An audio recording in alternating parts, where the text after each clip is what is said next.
Okay, today we're going to be talking about where there's room for improvement with the new Spark 2. This is the 50-watt version of their sort of flagship product. It's my first Positive Grid product, and in general, I'm very impressed. I did two previous videos, one saying how it might be the best practice / home amp solution on the market, and the other showing you what I think are the best amp models and effects. I will link those both at the end of this video. Today I wanted to talk about, hey, Positive Grid, here's some things you need to fix, here's some room for improvement. Because even though it's great, but why not make it better, Positive Grid, right? Okay, so that's what I'm going to be talking about today.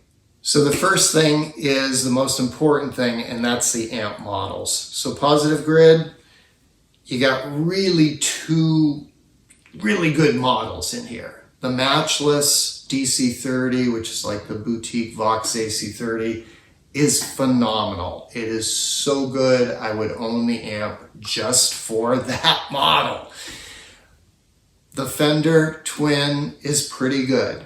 Not great, but pretty damn good. Totally usable. Pretty happy with that. However, after that, it's a real mixed bag. Your Vox, you've got in the crunchy category, it's not that good. I know I can get some Vox cleans out of the Matchless, but I want to get some Vox cleans out of that Vox amp too. So that is disappointing. Similarly, you've got the Fender Deluxe Reverb in the dirty category, the crunchy or glassy or whatever you call it. I need a clean Deluxe Reverb too, please. Let's have more than one clean blackface Fender, right? The Twin, again, fine, but let's have a clean Deluxe. Let's have a clean Princeton. Let's have a clean Super. At least one of those other three. Some of the most iconic amps in history, and you don't have them in here. Instead, you've got a bunch of metal amps, which is my sort of second quibble. These amp models are really more geared towards high gain players. You've got so many in the dirty categories, especially as you get to the metal and the insane or whatever. And, some of them are okay, if you want to play some ZZ Top or some classic rock, you can take some of those heavier amp models and turn the gain down and get, more of a classic rock tone.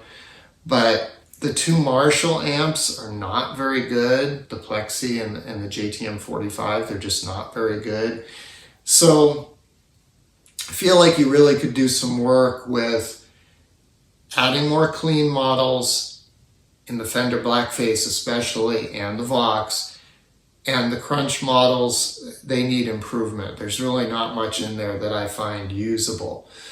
So that's my main quibble, because sounds are the most important.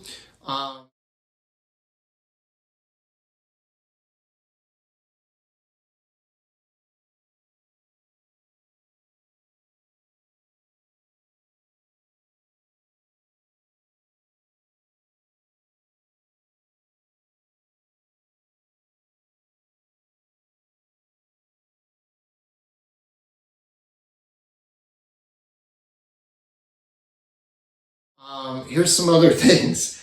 The tuner is super jumpy.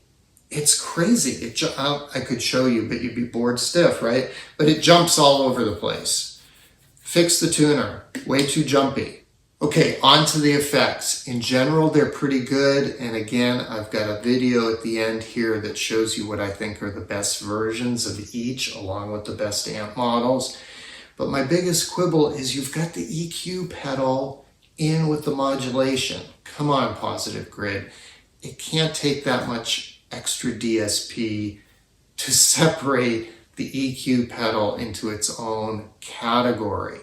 A lot of your amp models require deep EQ with that graphic equalizer. And if you choose to do that, then you can't run a chorus or a tremolo or flanger or phaser or univibe or any modulation with that preset. That's a pretty big deal.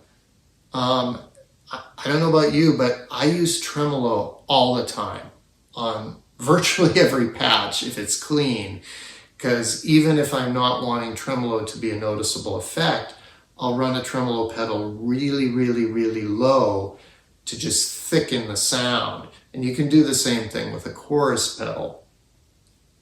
But if you choose that, then you can't have any deep EQing with the graphic equalizer. So please separate that out. That should be easy.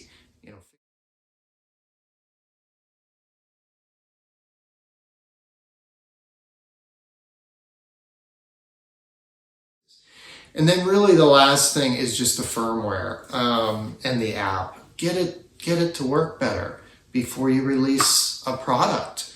I've tried to update to the latest firmware multiple times over Wi-Fi, which is one of the supposed benefits of this amp, is that you can do everything over Wi-Fi and Bluetooth, and it doesn't work. It just doesn't work.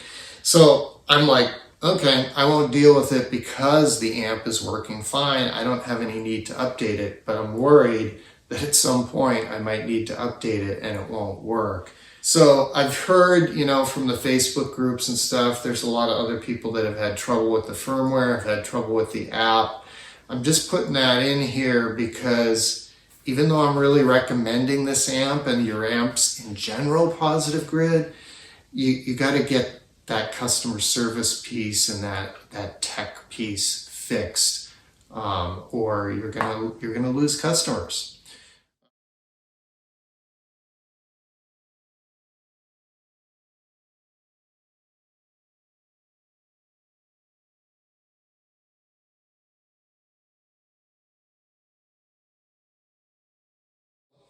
In general, I recommend, but there are some issues that could be improved upon. That's what they are. Check out the other videos here if you are interested in the tones. And thanks for joining me. I will see you next time.